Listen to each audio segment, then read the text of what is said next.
기독교와 미신을 비교한다는 자체가 문제가 있지만 구태여 비교한다면 미신은 운명과 팔자를 믿는 데 반해서 우리 기독교는 운명과 팔자를 믿지 않는다는 것입니다. 그러나 우리 기독교의 하나님은 성경을 보면 우리를 운명화하시는 분이 아니십니다.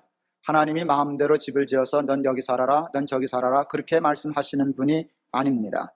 하나님은 우리에게 각자의 인생을 건축할 수 있는 자유를 먼저 주시고 그 다음에 능력을 주시고 언제든지 잘못하면 다시 새로운 기회를 주시는 분이십니다. 그러므로 우리 인생의 집은 운명적으로 지어져 있는 것이 아닙니다. 우리가 소신껏 최선을 다하여 자유스럽게 지어가는 것입니다.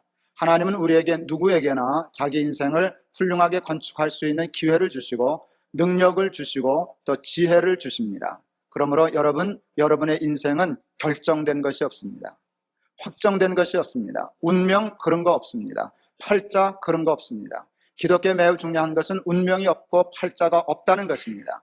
하나님은 그 운명과 팔자를 우리 손에 쥐어주시고 내가 고쳐라, 내가 만들어라, 내가 도와줄게, 내 인생을 얼마든지 성공적으로 훌륭하게 살 수 있는 기회를 내가 주마라고 말씀하시는 하나님이십니다. 에스겔 33장에 이런 말씀이 있습니다. 에스겔 33장 13절에서 16절입니다. 가령 내가 의인에게 말하기를 너는 살리라 하였다 하자. 그가 그 의를 스스로 믿고 죄악을 행하면 그 모든 의로운 행위가 하나도 기억되지 아니하리니 그가 그 지은 죄악 중 곧 그 중에서 죽으리라. 가령 내가 악인에게 말하기를 너는 죽으리라 하였다 하자.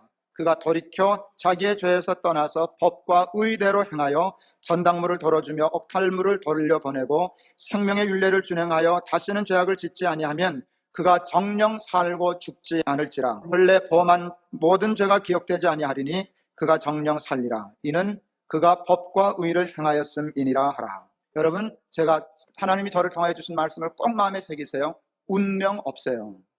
팔자 없어요. 하나님은 우리의 인생을 우리의 손에 맡겨주셨어요. 하나님은 우리에게 지혜도 주시고 능력을 주셔요. 여러분이 소망하는 삶을 여러분 하나님 앞에 기도하고 살면 다 이룰 수 있어요. 그게 하나님의 약속이에요. 그게 하나님의 약속이에요. 이 약속을 믿고 하나님 안에서 아름다운 인생을 건축해 나가는 지혜로운 건축자들이 다 되실 수 있기를 바랍니다. 스스로의 인생을 건축하고 개척하는 사람이 되기 위하여 우리에게 꼭 필요한 것이 있는데 하나는 지혜이고 둘째는 능력입니다. 여러분, 지혜 없이 아름다운 인생을 건축할 수 없어요.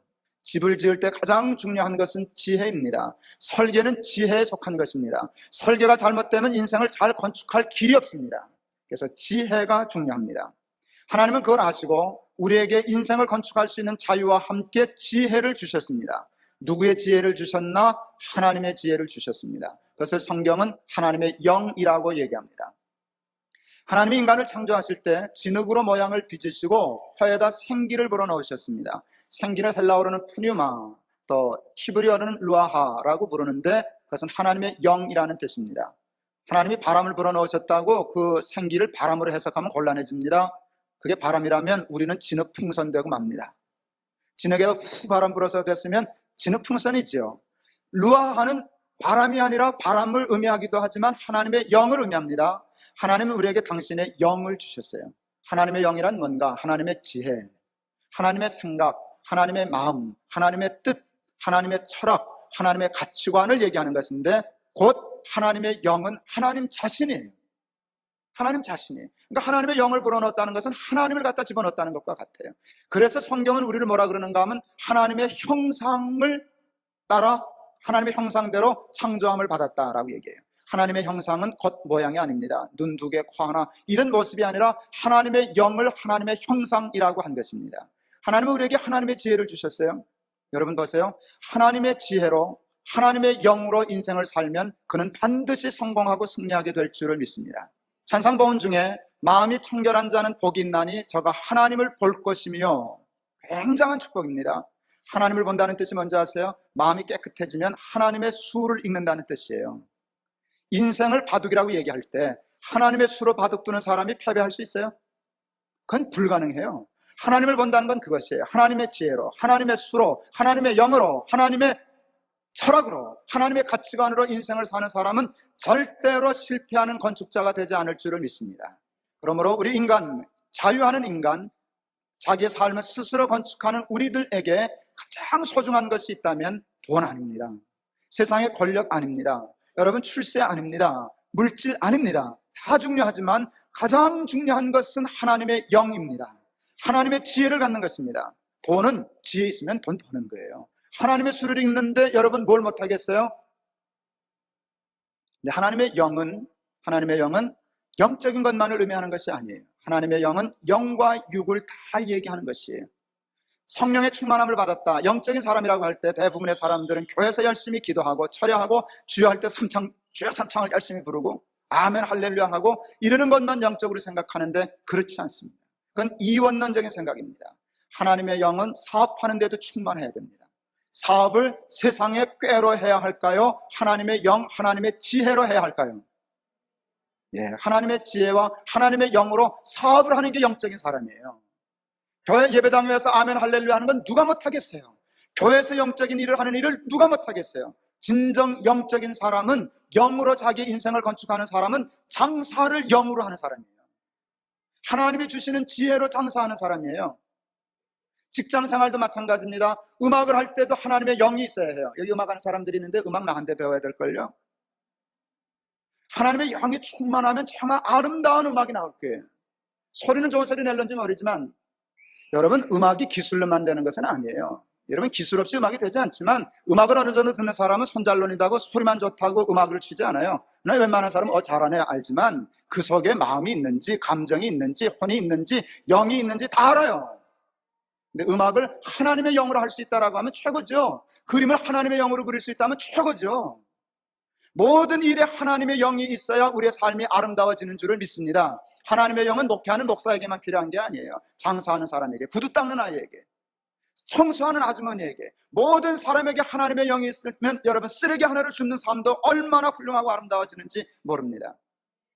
성경에 있는 이 말씀을 산술적인 기호로 표현하면 이렇게 돼요. 인간이란 진흙 플러스 하나님의 영 이퀄 인간이에요. 여기서 이런 작업을 하면 어떨까요? 인간 마이너스 하나님의 영 이퀄 산수 못하세요? 진흙이죠. 하나님의 영이 없는 인간은 진흙 이상도 아니고 진흙 이하도 아니에요. 하나님의 얼과 홀이 빠지면 돈 암만 많아도 진흙이에요. 아무리 똑똑해도 진흙이에요. 아무리 기술이 훌륭해도 그는 진흙 이상도 아니고 진흙 이하도 아니에요. 그리스도의 영이 없는 사람은 그리스도의 사람이 아니니라. 제가 성경 읽다가 이렇게 썼어요. 그리스도의 영이 없는 사람은 사람도 아니다 이랬어요. 하나님이 영으로 인간을 만들었기 때문에 하나님의 영이 없으면 사람 아니에요. 인생이 끝난 거예요. 하나님의 영의 충만함을 통하여 하나님의 지혜를 덧입고 살아가는 저와 여러분 되기를 바랍니다. 여러분, 설교 하나님의 말씀 속에는, 이 설교 속에는 여러분이 뭘 얻기를 원하세요? 설교를 통해서 여러분 도무지 뭘 얻으세요? 하나님의 지혜를 얻는 것이. 저렇게 살면 되겠구나, 내 인생의 집을 저렇게 지면 되겠구나라고 하는 지혜를 얻는 것이에요. 하나님의 말씀 속에 그 지혜가 있어요. 여러분, 하나님의 말씀을 통하여 그 지혜를 얻으실 수 있기를 바랍니다. 예수 믿는다고 다 부자 되는 것은 아니지만, 예수 믿는다고 다 건강한 것도 아니지만, 예수 믿는다고 다 성공하는 것도 아니지만, 예수를 믿으면 가난해도, 세상적으로 잠시 실패하는 한이 있어도, 세상적으로 병들고 약한 한이 있어도 여러분, 세상 어느 누구도 얻지 못할 하나님의 지혜를 얻게 될 줄을 믿습니다. 그 지혜로 인생을 건축해 나가는 지혜로운 건축자가 되실 수 있기를 바랍니다. 우리의 인생에 있어서 지혜만큼이나 중요한 것이 있는데 그것은 능력입니다. 그래서 하나님은 우리에게 능력을 주시기 위해서 우리 인간을 훈련시키고 단련시키십니다. 힘은 훈련하고 단련하지 않으면 주어지지 않기 때문에, 힘은 키워야 하기 때문에 능력 있는 사람으로 키우기 위해서 예수 믿으면 편할 것 같지만 도리어 반대의 일이 일어납니다. 예수를 믿는데 힘들어요. 사는 게 어려운 일을 막당해요. 예수 안 믿는 사람은 쉽게 사는데 믿는 사람은 하나도 쉽지가 않아요. 이유를 아세요? 하나님은 우리에게 능력이 필요한 줄 알고 능력을 주시기 위하여 훈련시키시고 연단시키시는 것이에요. 여러분, 훈련받은 사람, 연단받은 사람이 강하지 키 크다고 강한 거 아니에요. 몸무게 많이 나간다고 강한 거 아니에요. 돈 많다고 강한 게 아니에요. 하나님은 예수 믿는 사람들 편하게 무조건 하지 않으세요. 하나님의 생각은 우리의 생각과 다릅니다. 우리는 예수 믿기 때문에 편할 줄 알았는데 하나님은 반대로 뒤집어 엎으셔요. 예수 믿기 때문에 고생을 당해야 된다. 왜? 고생해야 단련을 받으니까, 훈련을 받으니까. 예레미야서 12장 오늘 본문의 말씀을 읽었는데 제가 너무너무 좋아하는 말씀. 그래서 제가 설교 때마다 가장 자주 인용하는 본문 중에 하나입니다. 예레미야도 우리 생각과 똑같았어요. 하나님 안 믿으면 불편하고 하나님 믿으면 편히 살아야 되는 줄 알았는데 이게 뒤집혔어요. 하나님 모르는 저 사람들은 그냥 쑥쑥 편하게 잘 되고, 하나님 법대로 살려고 하는 나는 지지리도 못 살게 되었고, 세상 사람들이 말하기를 넌 끝장났어, 내 결국을 보지 못함이라, 이런 정도로 몰리게 되었는데 이게 하나님 도대체 어떻게 된 겁니까? 질문한 것이에요. 그때 여러분 5절에 보면 하나님이 질문을 통해서 예레미야에게 대답하세요. 내가 보행자와 함께 달려도 피곤하면 어찌 능히 말과 경주하겠느냐? 내가 평안한 땅에서는 무사하려니와 여단의 창이란 중에서는 어찌 하겠느냐? 이와 같은 하나님의 질문 속에서 찾아낼 수 있는 답은 이것이에요. 나는 내가 말과 경주하여 이기는 사람 되기를 원해. 나는 내가 여단의 창이란 중에서도 능히 이겨 사는 사람 되기를 원해. 그래서 너를 훈련시키는 중이란다. 연단시키는 중이란다. 너는 말과 경주에도 이기는 사람이 될 거야. 너는 편안한 땅에서나 겨우겨우 사는 사람이 아니라 폭풍 중에서도 여단의 창이란 중에서도 그거 뚫고 이겨 사는 사람이 될 거야. 나는 너를 그렇게 훈련시키기 위하여 연단하는 중이란다. 하나님이 그렇게 말씀하시는 줄을 믿습니다. 자기 자녀를 묘행과 안락의 길로 인도하지 마시라는 거예요. 내 아들 편하게 해주지 마세요. 하나님, 내 아이를 안락의 길로 인도해 주지 마세요. 고통과 곤란의 길로 인도해 주세요. 다만 하나님 바라고 원하는 것은 고통과 곤란의 길에서 항거할 줄 아는 힘, 거기에 부딪히지 않고 뚫고 이길 수 있는 힘을 주세요. 사랑하는 자녀를 위하여 폭풍을 기도하는 애비가 있어요. 내 자식이 폭풍을 만나게 해주세요. 이렇게 기도하는 거예요. 그런데 근사해요. 그 대신 하나님, 폭풍 속에서도 일어설 줄 아는 강한 아이가 되게 해주세요. 남의 아들을 놓고 그렇게 기도하기 쉬워요. 남의 아이 군대 갈 때 그렇게 기도해서 보내기 쉬워요. 내 아들을 놓고 그렇게 기도하기 정말 어려워요. 하나님, 내 자식 여행과 안락의 길 편하게 길러주지 마시고 고통과 곤란의 길로 인도해 주세요. 그러나 그 항거할 수 있는 힘을 주세요. 내 아이 하나님 평탄하고 순탄한 길에서 기르지 말고 폭풍을 뚫고 가게 해주세요. 폭풍을 만나게 해주세요. 그러나 뚫고 일어설 줄 아는 자녀가 되게 해주세요. 이게 얼마나 근사한 기도인지 모릅니다. 근데 이것이 바로 하나님이 원하시는 지혜요 기도요 제목인 줄을 저는 믿습니다. 제가 가지고 있는 성경을 통해서 가진 매우 중요한 인생의 철학, 남들은 그걸 보고 김 목사 싸납다고 얘기하지만 그렇지 않아요. 그런 뜻이 아니에요. 싸우면 7일, 도망가면 40년. 무섭다고 도망가면 40년 걸려도 가나안 땅 들어가지 못해요. 아무리 무섭고 두려워도 정면으로 돌파하면 일주일이면 들어갈 수 있어요. 내 힘으로 싸우는 거자면 도망가야 되지만 하나님 믿는데 어떻게 도망갈 수 있어요? 하나님이 얼마나 참담하시게, 이게 내 새끼 맞아? 이 자식 나 믿는 거 맞아? 애비가 있는데 도망가? 이게 말이 안 되지 않느냐 그 말이지. 믿는다는 것은 정면 돌파하는 것이 아니냐 그 말이지. 골리앗이 쳐들어와도 다윗 조그만 어린아이지만 갑옷도 입지 못하지만 만군의 주 여호와의 이름으로 내게 나간다. 그게 믿음 아니냐 그 말이지. 근데 여러분, 만만하면 덤벼들고 골리앗 같으면 내빼고, 그건 믿음 아니라 그 말이지. 믿음이 우리에게 주는 것, 돈도 아니에요. 줄 때도 있고 안 줄 때도 있어요. 믿는다고 다 건강하지 않아요. 근데 정말 믿는 자에게 우리의 삶에 가장 중요한 두 가지는 주셔요. 지혜를 주셔요. 그리고 능력을 주셔요. 그것이면 우리의 인생을 얼마든지 승리하면서 살 수 있게 되는 줄을 믿습니다. 여러분, 하나님께서 쓸데없는 건 아니에요. 필요한 거 다 구하세요. 그러나 늘 구하세요. 하나님, 나에게 성령의 충만함을 주시고 하나님의 지혜를 주시옵소서. 그 지혜가 사업하는 데 적용되게 하시고, 직장 생활하는 데 적용되게 하시고, 음악하는 데 적용되게 하시고, 그림 그릴 때 나타나게 하시고, 세상의 모든 일을 할 때 하나님의 지혜로 할 수 있게 해주시옵소서. 기도하는 사람들 되실 수 있기를 바랍니다. 하나님, 나에게 능력을 주시옵소서. 도망가지 않게 하시옵소서. 어떤 풍랑이 일어나도 일어설 줄 알게 하시고 정면으로 돌파할 수 있게 도와주셔서 소망을 이룰 수 있게 해주시옵소서. 기도하는 사람들 되기를 바랍니다. 로마서 5장 3절, 환난은 인내를, 인내는 연단을, 연단은 소망을. 여러분, 예수 믿는다고 환난이 없는 게 아니에요. 믿는 자에게나 믿지 않는 자에게 환난은 똑같아요. 믿는 자와 믿지 않는 자의 차이가 뭔지 아세요? 믿지 않는 자는 환난을 당할 때 절망하는데 믿는 사람은 환난을 당할 때 인내해요. 하나님 믿으니까 버티는 거예요. 인내하다 보면 연단이 돼요. 연단 받아 보면 강해져요. 어떻게 되는지 아세요? 소망을 이루어요.